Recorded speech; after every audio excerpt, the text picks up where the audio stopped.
It's Miss KK here with King Tasi, Serenity, and Jason Daniel. and it's time to take a break from the show. Now guys, celebrities come and go in the industry and some just simply disappear.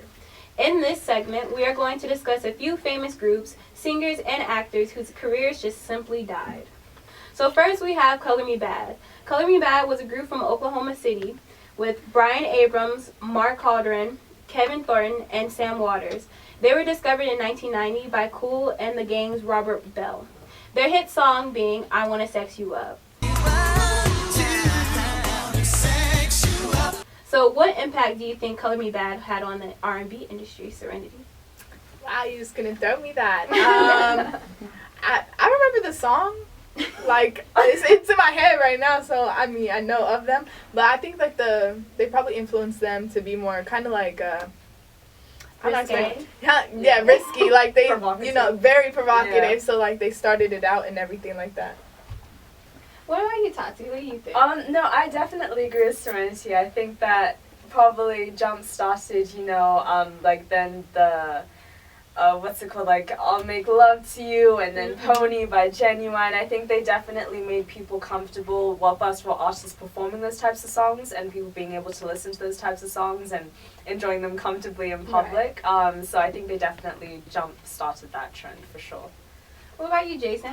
Do you know about Color Me Badd? Or Yeah, anything for like sure, the music? definitely. I'm not a ton of their music, but I know what you're talking about for sure, Yeah. and I know that, especially that song. But definitely, I'm assuming that their music has been probably sampled like crazy, and like they were saying, as far as kind of being the first people to maybe kind of put out that risque type music. I mean, they basically might have even technically laid the path for people like Cardi B to, hypothetically, like you said, Genuine. So yeah, definitely. Do you think during their times, it is during the 90s, so there was a lot of like fashion going around, different TLC. attitudes. Exactly. So Like do any different other groups. groups come to mind when you think about them whose careers kind of just disappeared a little bit? That's a great question.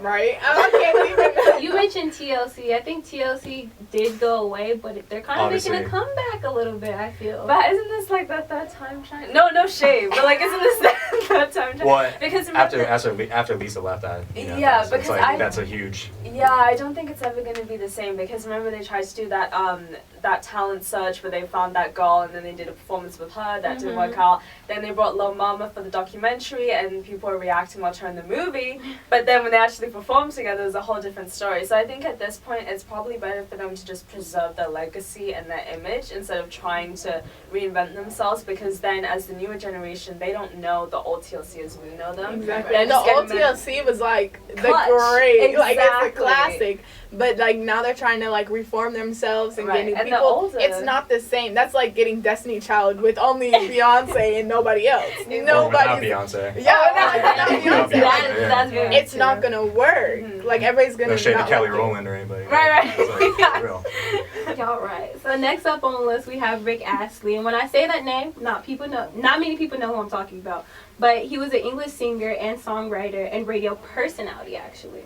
His And a 19 meme legend. Yes, his 1987 song "Never Gonna Give You Up" was a #1 hit single in 25 countries and won the 1988 Brit Award for Best British Single. Never gonna give you up, never gonna let you down, never gonna run around and desert you, never gonna make you cry, never gonna say goodbye, never gonna tell a lie and hurt you. The famous song also became a friendly challenge called Rick Rolling. By the time of his retirement in 1993, Astley had sold approximately 40 million records worldwide. So, Tati, you play music, you do music, you rap. So if you were famous, how would you feel if people made a meme or challenge out of your music? Honestly, I think that's the best blueprint, especially with Really? being independent these days, because it's a great way to get your music viral without having to invest any money into it financially.